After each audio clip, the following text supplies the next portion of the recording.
algo que deve preocupar todas as pessoas. A Bíblia diz que todos pecaram e estão destituídos da glória de Deus. O apóstolo Paulo ensina isso, e isso é uma verdade que deve aterrorizar as pessoas. Porque todos nós caminhamos na direção do encontro com Deus um dia.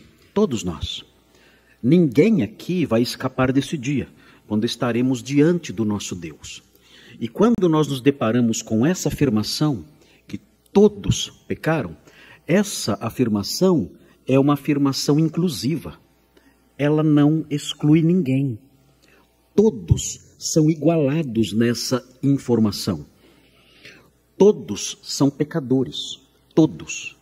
E por causa disso, todos estão separados da glória de Deus, do seu brilho, da sua majestade, da sua presença gloriosa. A Bíblia chama isso de perdição eterna, estar separado da glória de Deus desde já e por toda a eternidade. É uma péssima notícia, é uma informação ruim, e isso deve aterrorizar as pessoas. Para piorar, a Bíblia diz que o salário do pecado, todos pecaram, e vão receber um pagamento por isso. E a Bíblia diz que o salário do pecado é a morte. E quando a Bíblia fala sobre a morte, isso tem um significado amplo, um significado extensivo. Os teólogos dizem que morte na Bíblia significa separação. E quando nós associamos a questão da morte com a separação da glória de Deus, nós estamos, por assim dizer, falando sobre uma morte sem fim. É uma separação da glória de Deus que não acaba nunca. É perene, é infinita. É uma morte que não acaba.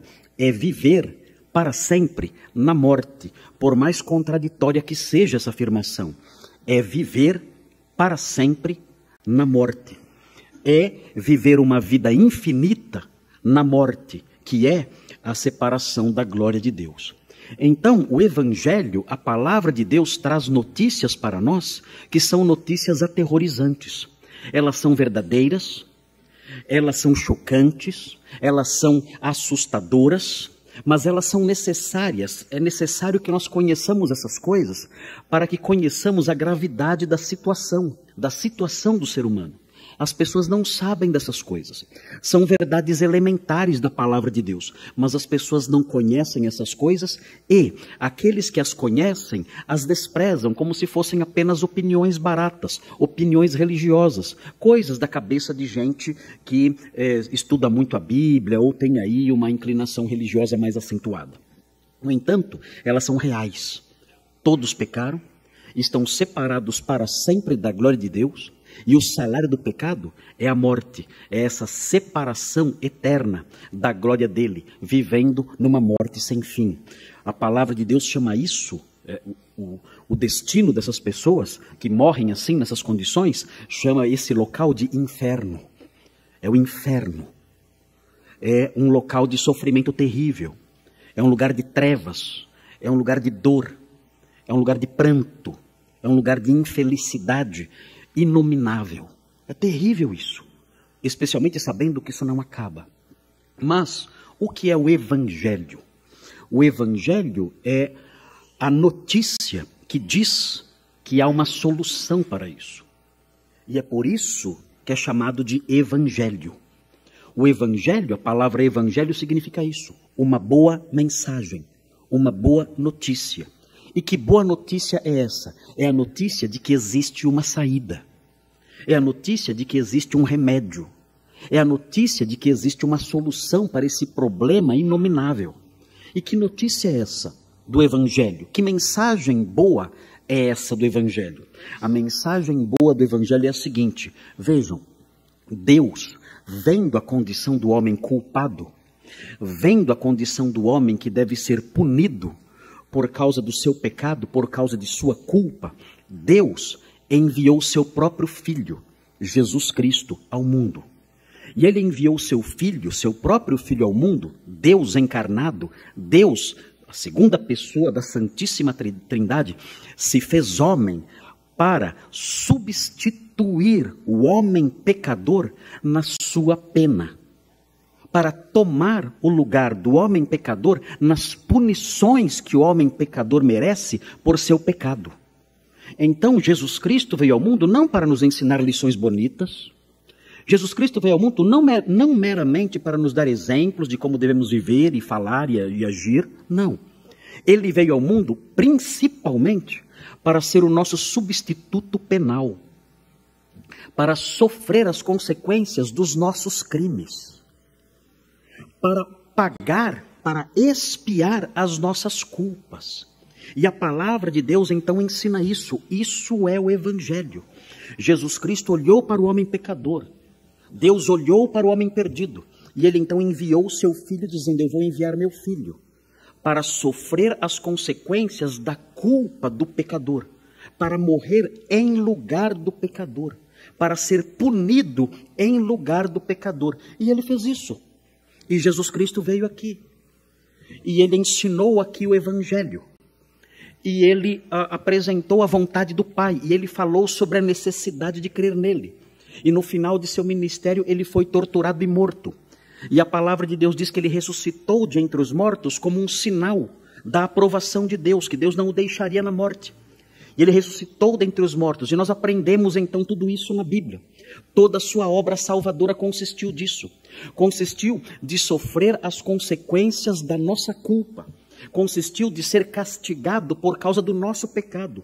Ele que não tem pecado se fez pecador em nosso lugar. Ele que não tem pecado assumiu o nosso lugar no banco dos réus e sofreu a execução da nossa pena. Ele fez isso. E nós aprendemos que isso aconteceu na cruz do Calvário. E então fica a pergunta: como agora os benefícios dessa morte vicária, como os benefícios dessa substituição penal podem ser aplicados a mim? Essa é a grande pergunta. O Senhor realizou essa obra, o Senhor sofreu as consequências da minha culpa, e agora como essas ações do Senhor, essas realizações do Senhor podem ser aplicadas a mim? Como eu posso desfrutar dos benefícios da sua substituição? E, consequentemente, não sofrer eu mesmo as consequências do meu pecado? E a Bíblia ensina, é muito simples. A Bíblia diz: basta que você creia no Filho de Deus, recebendo-o como seu Salvador. Somente isso e nada mais. Só. Esse é o Evangelho. É as boas novas que mostram que a salvação é somente pela fé. Eu creio em Cristo. Eu crendo nele, eu invoco o seu nome pela fé. E eu digo: Senhor, eu sei que estou perdido. Eu sei que sou um pecador e que o salário do pecado é a morte. Eu sei que sou um pecador e estou separado da sua glória, eu sei disso. Mas eu aprendi no Evangelho que Jesus Cristo veio aqui e sofreu as consequências da minha culpa. E foi executado como um réu de juízo severo. Foi executado em meu lugar. E eu agora então quero pedir que o Senhor me salve, porque eu creio nele conforme ensina o seu Evangelho. Eu creio em Jesus Cristo como Salvador. Eu creio em Jesus Cristo como o Cordeiro de Deus que veio aqui para morrer pelos pecados do mundo. Eu creio nele e eu recebo agora como meu único e suficiente Salvador. Salva-me, Senhor. Eu creio.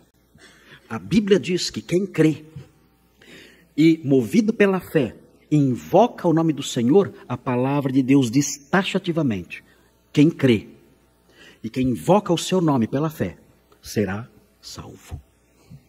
Isso é o Evangelho. E se alguém aqui, neste pequeno auditório, ainda não crê no Filho de Deus, não se engane. Você permanece debaixo da culpa do pecado. E o resultado disso, caso essa situação não mude, será a morte eterna, a separação sem fim da glória de Deus. Você que está aqui nesse pequeno auditório, você que está me ouvindo pela internet, você que vai assistir essa homilia mais tarde nas gravações, deve saber disso, deve conhecer essas verdades e olhar para si agora e responder a seguinte pergunta: eu sou um crente? Isso é fundamental, responder essa pergunta com sinceridade. Porque o Senhor conhece os corações, não adianta se enganar nessa questão. Não adianta mentir para si mesmo nessa questão. É necessário olhar para si mesmo com sinceridade e responder essa questão. Eu sou um crente, sim ou não? Não há meio termo, não há zona cinzenta, não há como mentir para si mesmo. Tudo isso são coisas inúteis. A resposta é sim ou não. Sim, eu sou um crente. Jesus Cristo é o meu Salvador. Eu o recebi, eu invoquei o seu nome pela fé e ele me salvou. Eu sou um pecador, sim, mas ele sofreu as consequências do meu pecado. Eu estou salvo, eu estou justificado. Eu vou desfrutar da glória de Deus. Ou então, não, eu não sou. Não sou um crente. Não sou um crente e não quero ser. Não creio nessas coisas e rejeito tudo isso, ok? Ou você pode dizer, eu não sou um crente, mas eu quero ser agora. Agora eu quero ser um crente. Quero receber o Salvador, quero invocar o seu nome e a partir de agora, ouvindo essa mensagem, eu quero crer nele. E de fato creio agora. Eu creio no Evangelho, eu creio sim. A partir de agora eu creio no Evangelho. E eu recebo Jesus em minha vida como meu único Salvador. E eu invoco o seu nome agora, para que ele me perdoe, me justifique e me salve. E eu, a partir de agora, sou um crente em Cristo.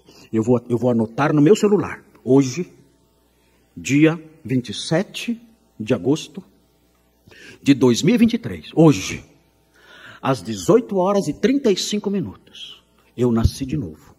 Meus pecados foram perdoados. Eu fui lavado e justificado pelo sangue de Cristo. A partir deste momento, eu sou um crente em Cristo Jesus. Eu recebo, eu creio nele, eu invoco, ele me salvou. Pode acontecer isso com você agora. Esse é o Evangelho e eu gostaria de deixar isso claro a todos os irmãos que estão ouvindo agora aqui neste pequeno salão, a todos que estão ouvindo em casa, a todos que vão ouvir depois.